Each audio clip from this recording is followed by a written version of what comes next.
Bienvenidas y bienvenidos a Eneramics. Este es un espacio donde mezclamos ideas, voces y experiencias que están transformando el mundo de la energía. Soy Aide Zamora, fundadora de Amerali y anfitriona en este espacio, y me acompaña Andrea García. Hola a todos y todas, soy Andrea García, co-anfitriona de este espacio. Es un verdadero placer estar aquí con todos ustedes y estamos más que listas para aprender y compartir grandísimas ideas. Hoy tenemos a una persona que admiramos profundamente y que está marcando diferencia desde su trinchera. Gracias por estar aquí, Miriam. Es un honor tenerte en este episodio. Al contrario, es un honor para mí estar con ustedes. Para comenzar, Miriam, ¿podrías compartirnos brevemente tu trayectoria en el ámbito de derecho energético? Y tal vez podrías comentarnos cómo ha evolucionado su enfoque a lo largo del tiempo. Pues ha evolucionado muchísimo. Empecé como asesora de un comisionado en la hoy difunta Comisión Reguladora de la Energía, cuando recién se aprobaba la reforma de 1995, cuando hubo una apertura de transporte, almacenamiento y distribución de gas natural, importación y exportación del mismo. Y fue un periodo muy curioso porque los asesores y los comisionados éramos muy repelones. Estábamos pasando del periodo de Zedillo a Fox y había una enorme democracia dentro de la CRE. Creo que tanto Héctor Olea como Dionisio Pérez Jácome, los presidentes, los comisionados presidentes, nos permitían actuar muy lejos de lo que se esperaba de un funcionario público, ¿no? Entonces éramos muy repelones y cuestionábamos mucho el papel de la CRE y si servía o no, y si teníamos suficientes fuerzas para regular a Pemex y a CFE. Entonces fueron años muy, muy divertidos de mi vida. Después mi comisionado terminó su periodo y pues como era un cargo político yo me fui a una consultoría mexicana muy simpática, muy chiquitita, pero con proyectos muy importantes. Ahí me tocó formar parte del equipo que renegoció el contrato de compraventa de gas natural de CFE a Pemex. Vimos los trancazos entre CFE y Pemex y fue fascinante cómo nuestras dos empresas baluarte eran, tener una pugna tremenda entre sororas, ¿no? Entre hermanas. Y ya después brinqué al ámbito de los despachos internacionales, donde la hora facturable era determinante para valorar tu trabajo o no, y en un sector pues dominado por dos monopolios, mis picos y valles en facturación eran muy fuertes. Entonces, por ahí salió una convocatoria para ser profesora investigadora de tiempo completo en el Centro de Investigación y Docencia Económicas, y sabiendo que no tenía una trayectoria académica muy robusta, me aventé a concursar contra 30 personas y sorprendentemente gané. Y me quedé en el CIDE como 4 años como profesora investigadora de tiempo completo, y debo decir que fueron los años más felices de mi vida, porque amo la docencia, amo los chavos, amo el ambiente académico, no tanto los académicos en sí, porque pueden ser muy miserables, ¿no? Pero el ambiente de chavos, de diálogo, del ruido, las carcajadas, eran muy insolentes los chavos del CIDE, muy, muy, muy alzados, ¿no? Se ponían al tú por tú muy fácilmente, pero era disfrutable porque me mantenían un rendimiento como docente alto. Y después llegó la maldita reforma de 2013 y me cantaron las sirenas porque se me presentó la oportunidad de asesorar a varias empresas energéticas muy importantes por mis antecedentes en los despachos internacionales, y ya no quería estar encerrada en un cubículo escribiendo papers, y me fui a asesorar a las empresas, y después ganó Andrés Manuel López Obrador, el CIDE también entró en crisis, mis clientes entraron en crisis, y yo compré un rancho para hacer un santuario animal. Y ahí, por convivir en el bosque con comunidades de bajos ingresos y teniendo un servicio eléctrico de la santa patada, me empezó a interesar seriamente el tema de la justicia y la pobreza energética. Y por ser dueña de hectárea y media de bosque, me empezó a preocupar seriamente el tema del calentamiento global, porque de un año a otro era totalmente impredecible si íbamos a poder sembrar maíz o no.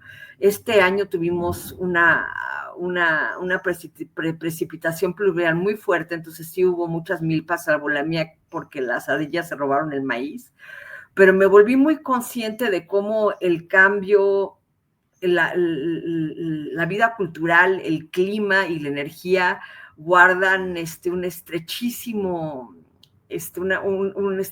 vínculo, ¿no? Y también me empecé a ver las dinámicas de las mujeres y la energía en mi pueblo, puesto que son las que más están en el hogar, y mi preocupación y mi interés y mi fascinación por la dinámica de las mujeres, la energía y la vivencia doméstica tenían un impacto muy fuerte en el consumo energético del país y en las modalidades del mix energético que realmente tenemos. Entonces he pasado por gobierno, por grandes proyectos de empresas multinacionales, a preocuparme por el mix energético de un pueblito. Entonces es realmente una trayectoria excéntrica, ¿no? Más que concéntrica y lineal.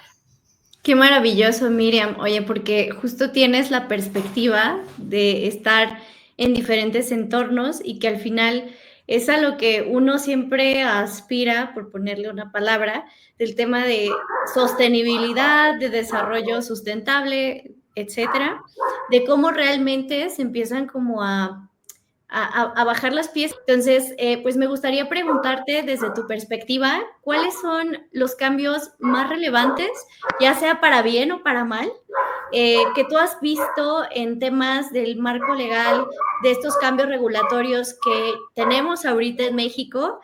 ¿Y qué es lo que a lo mejor tú habrías dejado fuera o que sí o sí hubieras ingresado en todos estos cambios que hubo, pues muy alineado con la visión que tú ya tienes? Mira, para mi área de interés más fuerte, que es la justicia energética, celebré mucho que se incorporara a rango de ley, ¿no? Y está en un montón de leyes. Está en la ley de planeación y transición energética, está en la ley del sector eléctrico, está en la ley de comisión, está en la ley de Pemex. Pero incluso esto lo sabe muy bien el subsecretario Antonio Rojas, que ya no me soporta porque lo bombardeaba frecuentemente con mis quejas. La definición jurídica de justicia energética es a la vez, es por una parte muy ambiciosa y por otra es muy pobre, ¿no?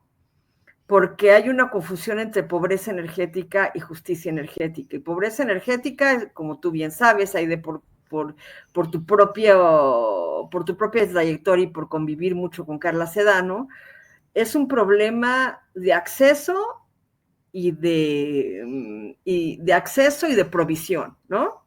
Y la justicia energética integra problemáticas muchísimo más complejas, como es la participación, como medir los impactos negativos y positivos de los megaproyectos, como la inclusión de las comunidades, tanto indígenas como mestizas, tal vez, o como quisieras llamarlas étnicamente, a la vida energética de una comunidad, ¿no?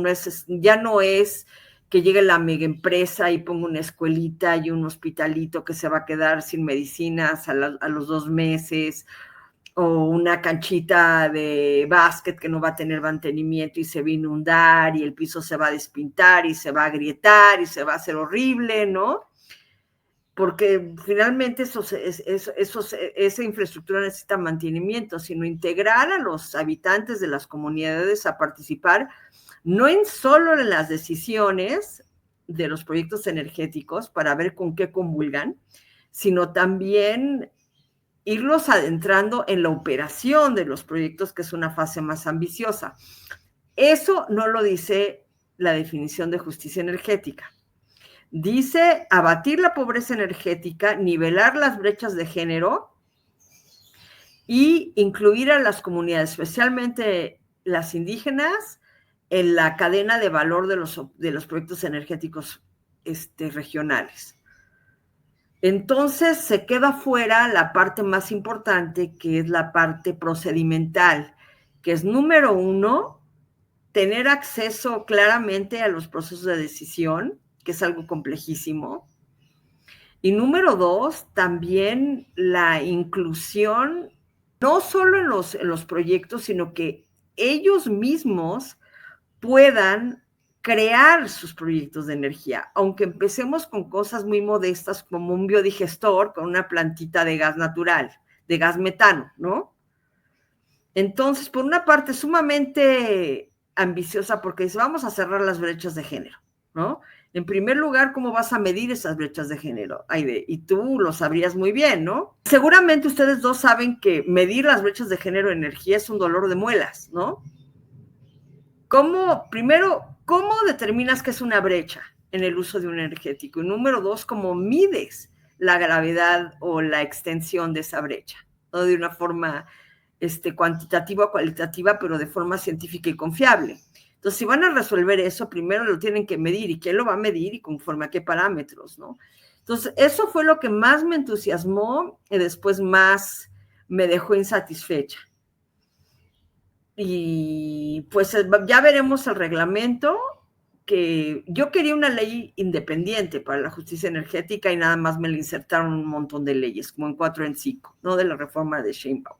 Yo quería una ley de justicia energética y estuve moliendo antes de que se redactaran y se aprobaran las leyes para que así fuera. Bueno, no se me hizo, quedó inserta, pero sí dialogué con autoridades de la CENERMIS. Es que la justicia energética se menciona en 30 o 35 veces en las leyes. Digo, sí, pues, qué bueno que se mencione dónde están los mecanismos de implementación. Y me dijeron que iban a venir en planes y programas, y yo dije, no, ahí no, porque a pesar de que la ahora reforma energética dice que hay una planeación vinculante, yo creo que ni ellos mismos saben lo que quiere decir que sea vinculante. Si los obliga a ellos, si obliga a los particulares, cómo los va a obligar, ni siquiera ellos saben, ¿no?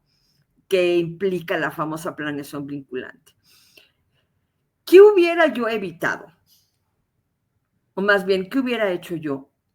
Sentarme con calma, hacer una reforma que no fuera un cut and paste de la ley de hidrocarburos y de la ley de industria eléctrica, donde pusieron parches, donde había una dominancia de Pemex y una prevalencia de CFE, ¿no?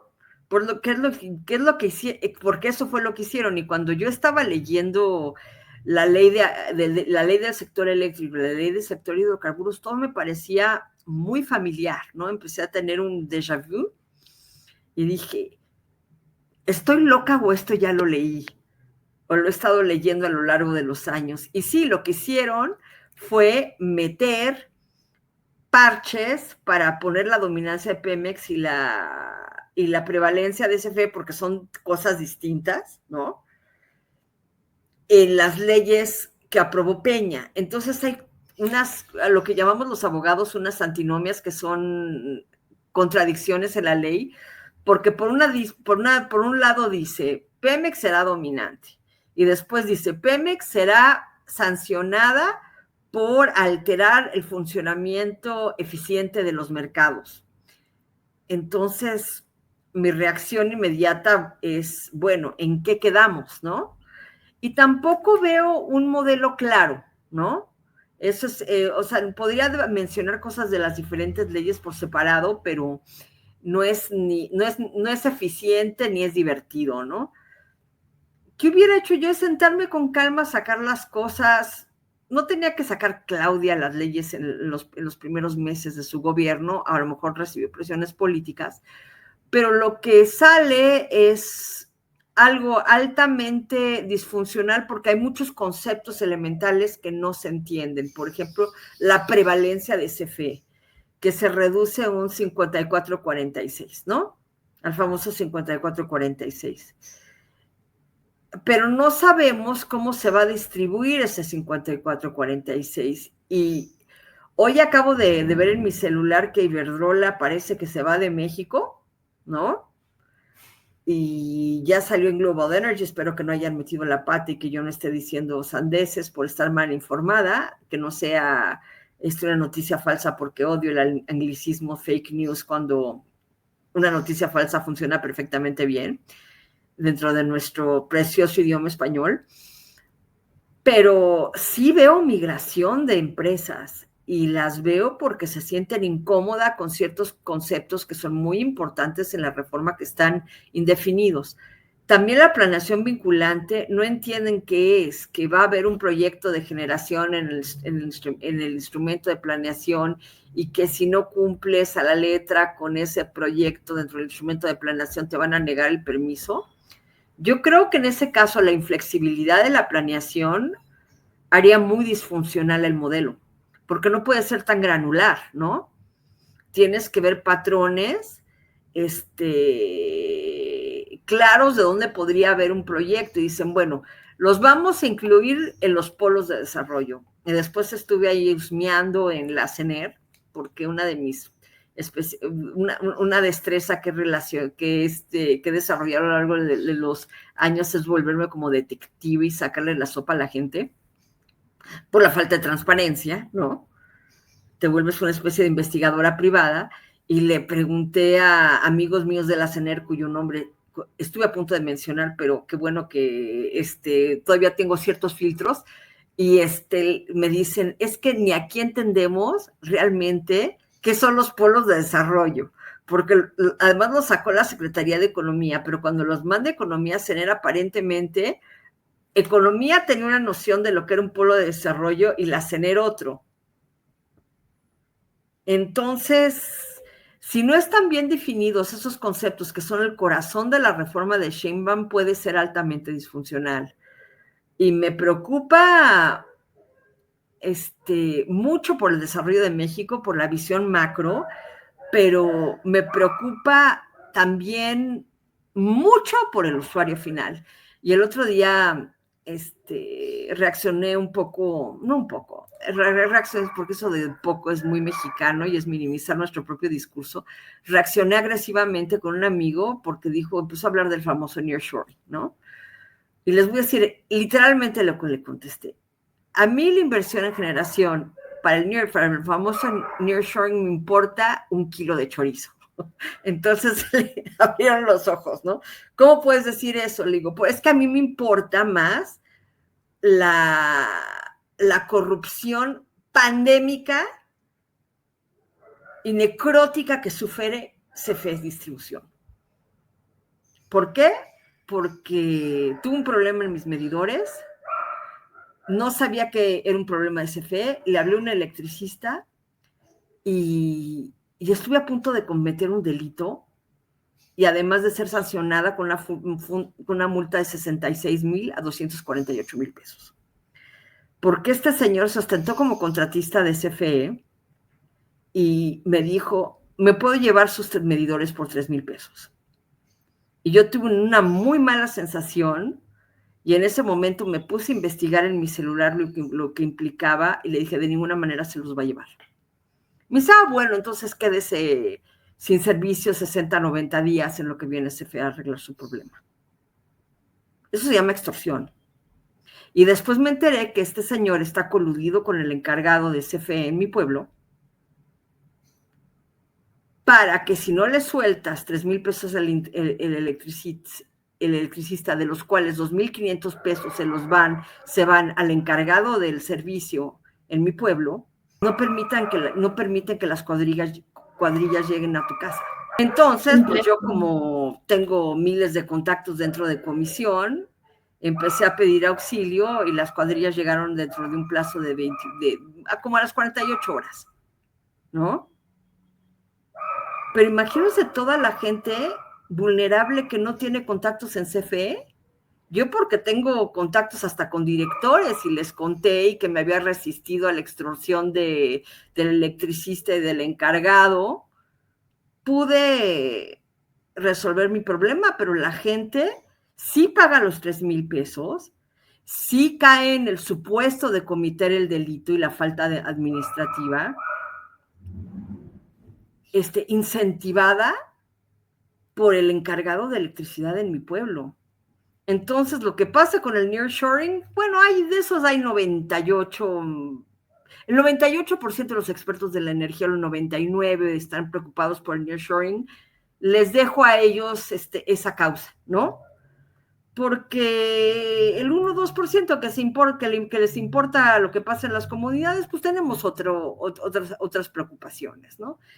Entonces no siento que no me importa el nearshoring, pero no me va a quitar el sueño. Ya le quité el sueño al 98% de los expertos en energía. Pero sí es muy, muy, muy impresionante el grado de putrefacción que hay en CFE Distribución, porque por supuesto que esto se convirtió en un trabajo de preguntar y preguntar y preguntar y preguntar qué está pasando en CFE Distribución, y me dijeron que por lo mucho el área de CFE más putrefacta. Y casualmente es el área más cercana al usuario final y a usuarios cuya vulnerabilidad varía, pero si les pasara a ustedes, ¿no se sentirían vulnerables? Sí, claro. Sumamente, ¿no? Claro. Sumamente vulnerables. Entonces, imagínense, ¿cómo se va a sentir una familia que gana 4,000 pesos al mes, ¿no? Cuyo ingreso mensual es de 4,000 pesos. Si 3,000 se le tienen que ir a pagarle a este señor que anda buscando fallas eléctricas en colusión con el encargado de la electricidad.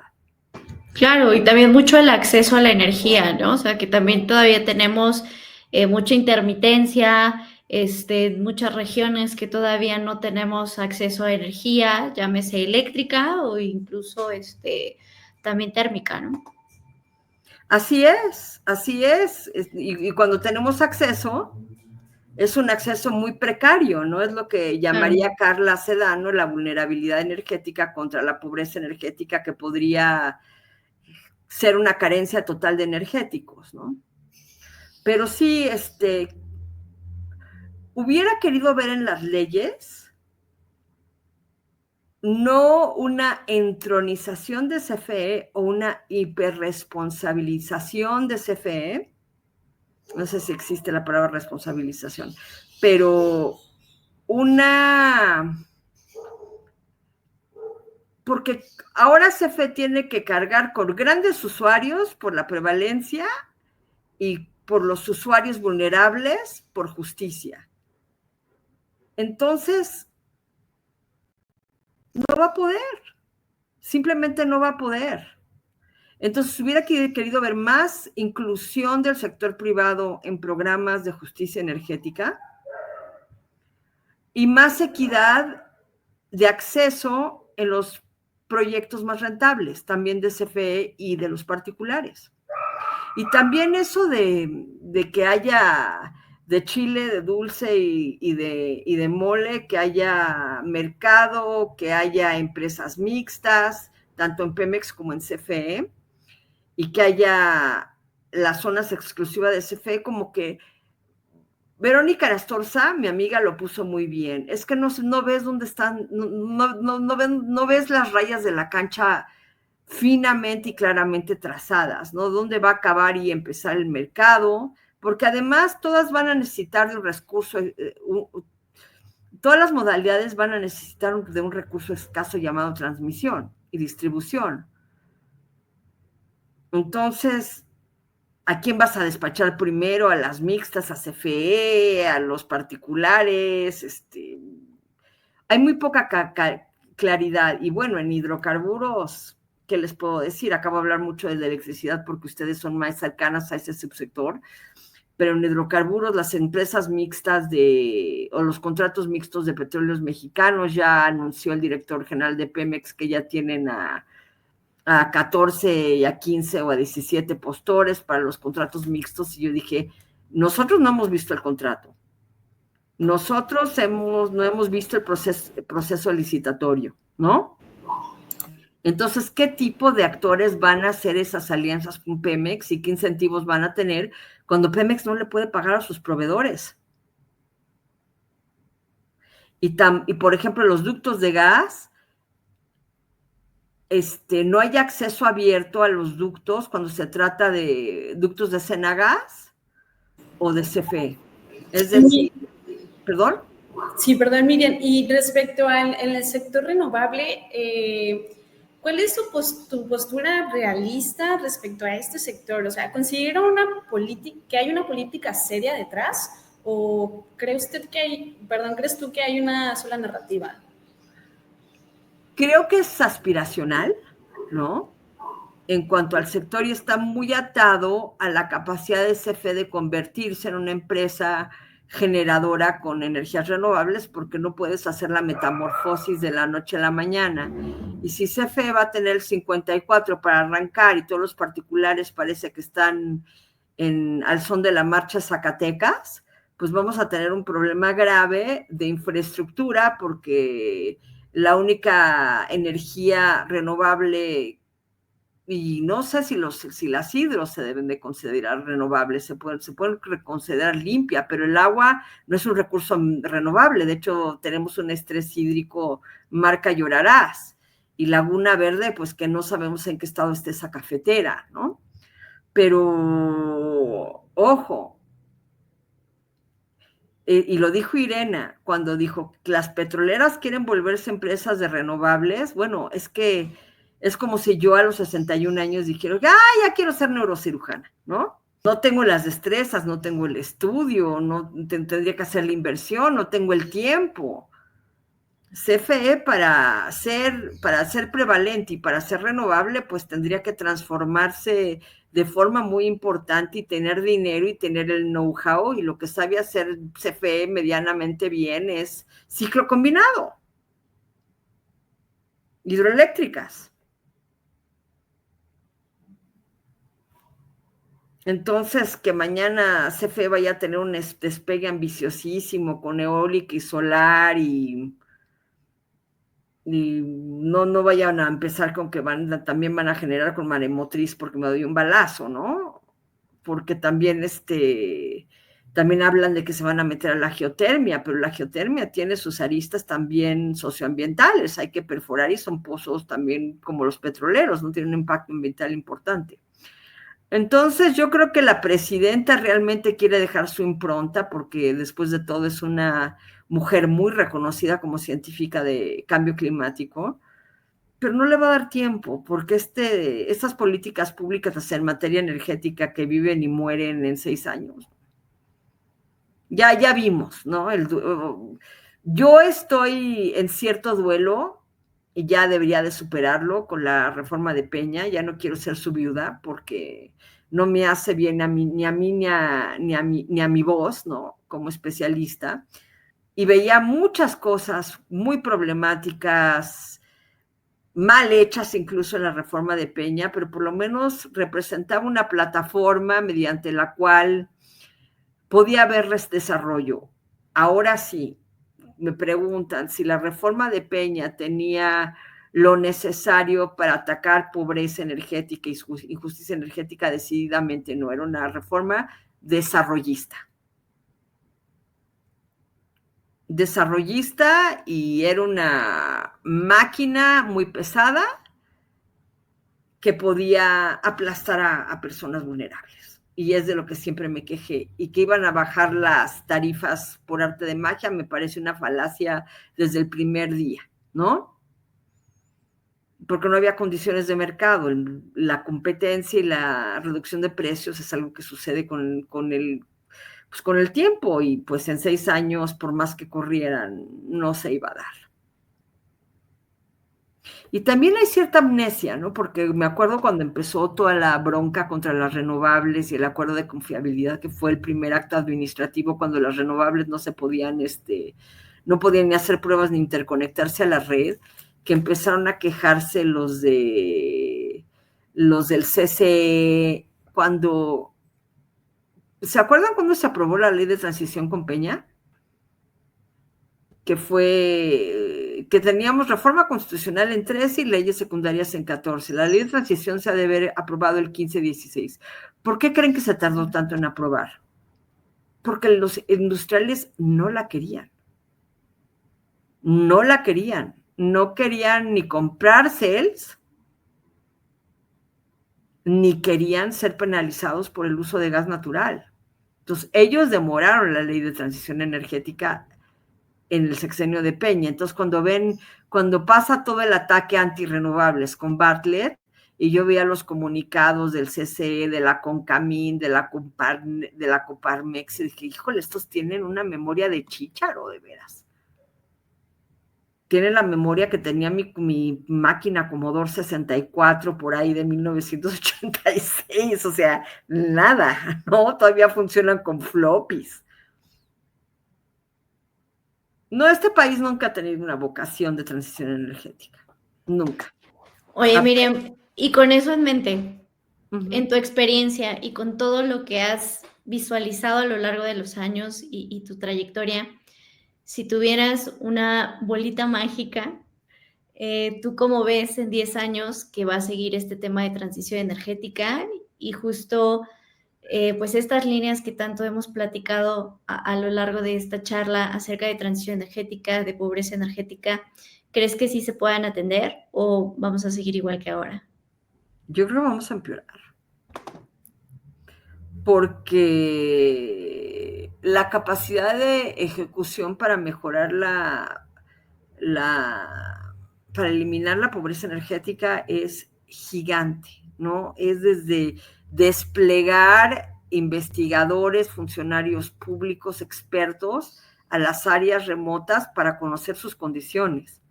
Y eso sería como que el primer paso, investigar qué hay, ¿no?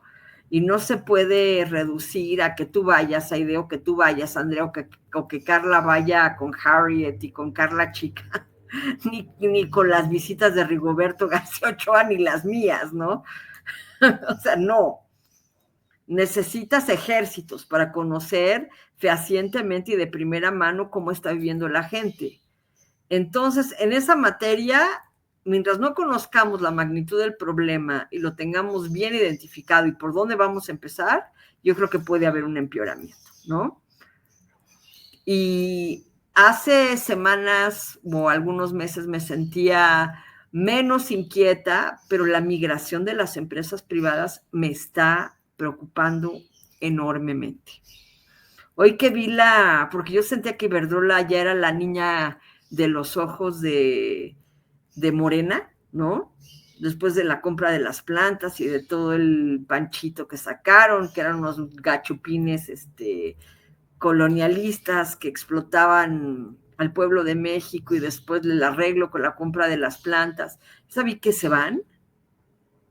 Sí se me hiela la sangre. Y también en materia de hidrocarburos vi que ya siempre está vendiendo activos, ¿no? Y un amigo mío que trabaja en un despacho muy grande dice que está trabajando mucho en fusiones de adquisiciones, pero que le preocupa porque ahorita tiene un auge el despacho, pero en las fusiones y las adquisiciones le van a dar trabajo por un año, ¿no? En lo que se vende y fusiona todo. Pero esos indicios de desinversión son muy preocupantes. Wow, Miriam, la verdad es que tenemos bastante que aprender y muchos retos que aplicarnos como ciudadanos, como líderes de tomadores de decisiones y también como el país completo, ¿no? Algunas mejoras también en las leyes o pues este reto que nos propusiste en la transición energética, ¿no? Entonces, muchísimas gracias, Miriam, por compartirnos tu experiencia y tu visión en un futuro sostenible, que pues muchas personas tenemos la esperanza de este futuro sostenible. Gracias. Pues sigamos trabajando para que ese sea y no flaquear y no darnos por vencidas, sino bajar los brazos, ¿no? Porque hay momentos en que dices, bueno, me voy a dedicar a hacer queso de cabra. En primer lugar, es muy difícil. En segundo lugar, lo tendríamos que vender carísimo para que nos alcanzara para vivir haciendo eso. Y en tercer lugar, esta es nuestra pasión. Entonces, debemos seguir adelante.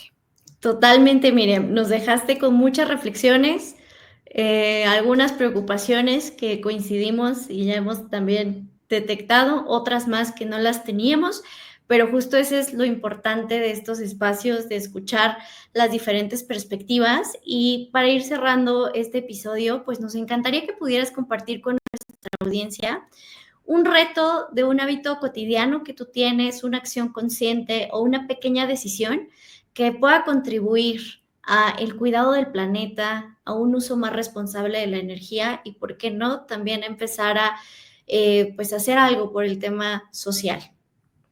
Bueno, en mi rancho yo siembro 2 plantas a la semana. Wow. O sea, que vayan a crecer, ¿no? Uh-huh. O sea, a veces siembro más, pero bueno, la milpa se la comieron las ardillas, pero estamos en bien por las ardillas porque yo me metí en su casa, no ellas en la mía. Pero sembrar, ¿no? Sembrar es importante, aprender ¿cuál sería un hábito sano? Es estudiar nuestro entorno y identificar cuánto le cuesta nuestro entorno al medio ambiente, ¿no? Y que no tenemos que estar enchufados a los medios de comunicación todo el día. Hay que desenchufarse. Ese es un hábito que promuevo y que considero muy sano. Muchas gracias, Miriam. Pues ya sabe, nuestra audiencia va a tener que buscar justo esos momentos de desconexión. De nuevo, muchas gracias por acompañarnos en este espacio, por compartir con nosotras tu visión, tu energía y, por supuesto, nos vamos también nosotras con mucha tarea para seguir impulsando todos estos temas. Nos quedamos con muchas ideas, inspiración y, sobre todo, más preguntas que queremos seguir explorando. También a nuestra audiencia, gracias por escucharnos y ser parte de este episodio. Esto fue Eneramics y aquí se cuestiona todo. Muchas gracias, Miriam. Un abrazo a todos y a todas. Hasta luego.